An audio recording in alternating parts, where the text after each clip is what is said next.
Welcome to another edition of Breaking News brought to you by Source Selection Soundbites. Today, we will discuss the case of Sparksoft Corporation decided at the GAO. In this acquisition, the Center for Medicare and Medicaid Services, or CMS, had a requirement for website quality control.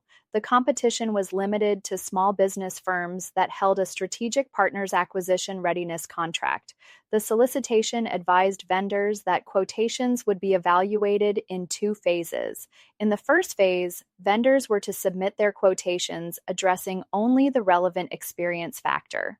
Following the evaluation of Phase 1 quotations, the agency would conduct an advisory Downselect, in which CMS would advise vendors if they were invited to participate in Phase 2 or unlikely to be a viable competitor. Irrespective of the agency's assessment, all vendors were permitted to participate in Phase 2. The agency evaluated the quotations and determined that Sparksoft was not likely to be a viable competitor. Once Sparksoft was notified, they asked for additional information. The agency did not provide the requested information, so a protest followed. The protester argued that the agency's failure to provide additional information about its evaluation of the relevant experience factor under Phase 1 was unreasonable. The protester contended that the agency's failure to provide it with additional information was preventing it from making an informed choice as to whether the firm should expend additional resources to proceed to Phase 2. Sparksoft also contends that the agency's actions prevent it from ever challenging the basis for the agency's unacceptable rating under the relevant experience factor.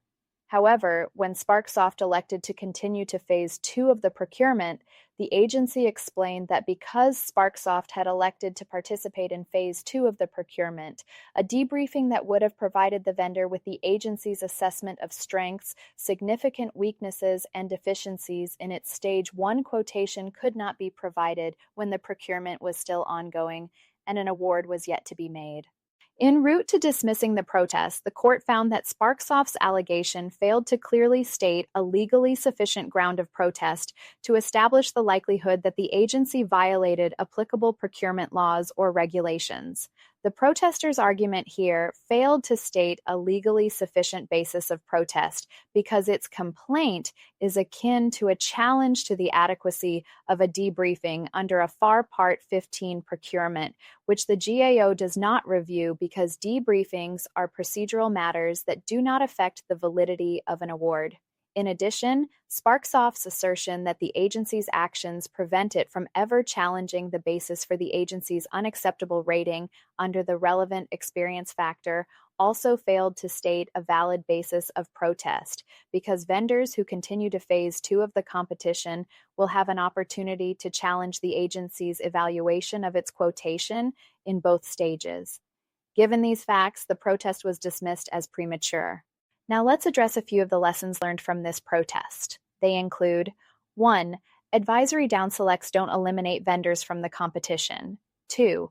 If vendors drop out and choose not to continue to Phase 2, they have no protest rights. 3. If vendors choose to continue to Phase 2, then they have the right to challenge the agency evaluation in all phases. 4.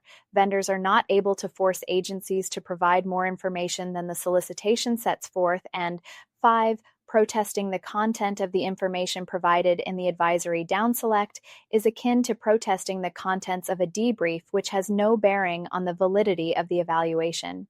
In this episode of Source Selection Soundbites, we discuss the Sparksoft Corporation case and the advisory downselect principles associated with it. This concludes today's Source Selection Soundbite. If this video was helpful, hit the like and subscribe button to ensure you don't miss any new material. If you want more details on the subject, they are available on the Source Selection Answer app.